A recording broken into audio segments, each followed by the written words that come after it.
So here we have our protagonist Jim, who has been sent on a mission to climb a particular mountain in order to repair a communications station that is not working. In order to reach the top of that mountain, he's going to have to go through an acrid nest, and that will allow us to showcase one of our new acrid types.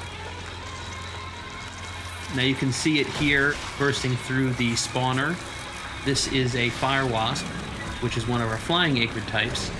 And that means that it will not only buzz around you and try to attack you at close range, it also has a long range attack.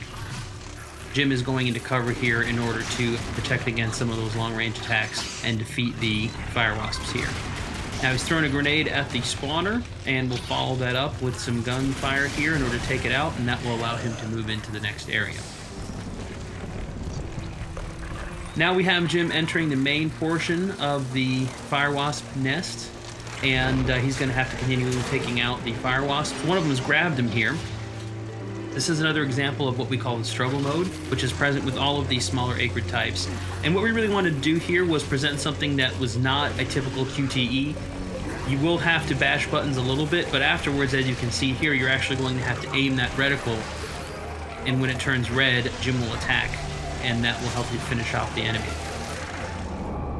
Now we've jumped a section here to the top of the mountain, and Jim is going to get to the bottom of why this satellite dish has stopped functioning.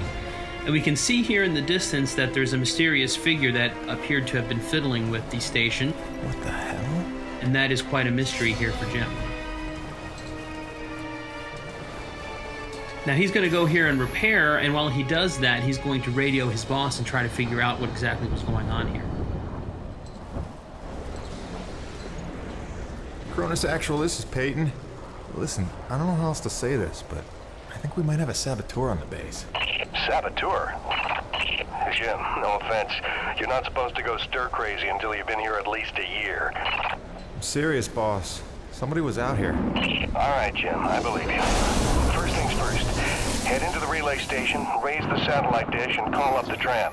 So as we can see, there's something not quite right about the situation, but Jim's got to focus on his mission. He's now pulled the lever that is going to put this communication station back into operation, and we get a nice, cool reveal here of the main portion of the satellite dish.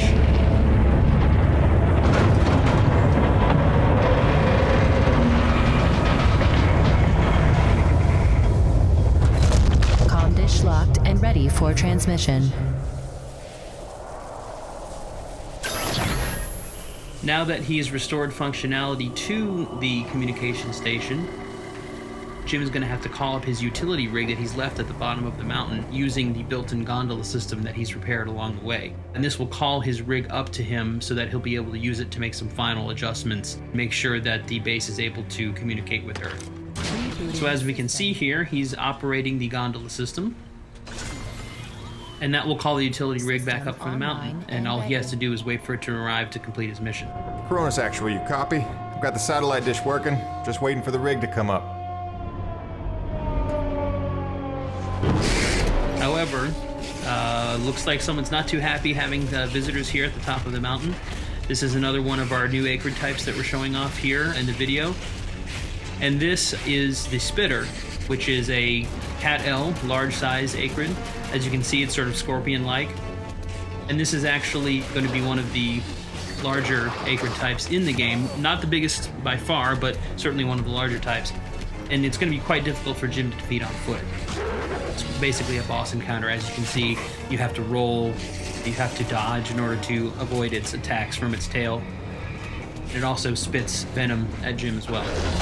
So what Jim is really doing here is he's trying to damage it and really trying to stand up against it, but he knows that his rig is on its way up, and if he can get in his rig, it's going to make this a much more even fight. And so that's definitely what Jim is looking to try to do here. Now, he's hit it enough times and done enough damage that the spitter is going to retreat to its cave.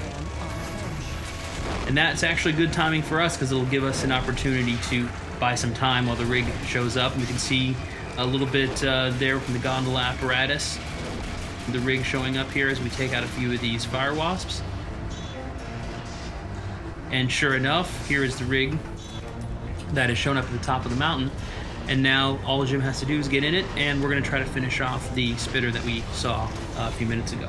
Once again, when we jump into the rig in Lost Planet 3, we're back in first person. It's very important for us to sell the perspective and the scale of the rig. It is the largest vehicle we've ever had in the series. And here, Jim is going to use one of the upgrades that you get over the course of the game, which is called the winch. You start with the claw arm on the left side of the rig, and the winch allows you to basically shoot that out. And it will kill smaller enemies with a single hit, as we can see with the fire wasps. And then you can also use it to lash onto larger enemies and draw them in. Now, we can see that the spitter has shown back up. Looks like it's rested a little bit and wants to get back in the fight. So now we're going to give it something its own size to take on. We can bash using the drill arm, which will help, and then grab on with the winch, as we mentioned earlier, and then we can pull in using the winch, and that will allow us to grab the tail, lift it up, and attack with the drill. Now, important thing to note here, it's hard to tell a little bit from the video, but when you're actually playing the game, all of these things are their own unique controls. So when you grab onto the tail, you've got to use the trigger to grab, you've got to use the stick to lift the tail up, you have to use the right trigger to drill, and you have to aim the drill. So it's not a situation where the game's doing everything for you. We really want you to feel as though you're personally in control of this large rig. Now we've taken the tail off, we've bashed it into submission a little bit, and we're gonna try to come in here now to finish it off. So bash it, stun it a little bit, come in, grab with the left trigger, and then we're gonna use the drill here in order to finish it off, which is quite a gory and satisfying way to kill the enemy.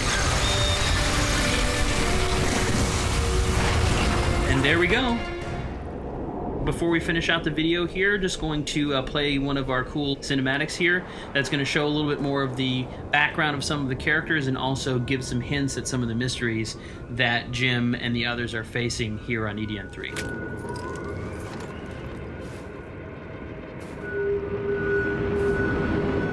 Dr. Roman? Drop your weapon. Whoa, easy now, Doc. Who are you? Where'd you come from? I'm Jim Payton. Just here to check Where up... from? Coronis, what the hell, lady? Where else would I be from? Braddock sent me. I know you. Right. They came down with that creepy fella you don't like, with the big head. Just hitching a ride, I swear. Barely know the guy. You may be done aiming things at me now?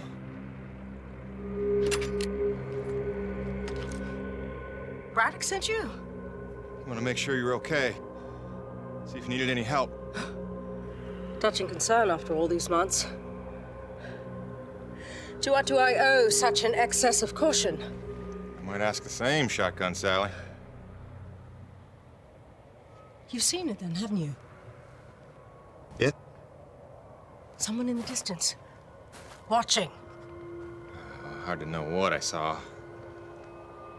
They say folks start to crack up. Out here in the white too long? Perhaps. Do you feel cracked? Can't say as I do. Then there's something the old man's not telling us. You realize that? Trying not to. I know how it is. You didn't come here to ask questions. But believe me, James, this place has secrets. Keep your eyes open, or they'll sneak up on you when you least expect it. It's all good and ominous, Doc. I'm just here to do a job. That's convenient. I've got one for you.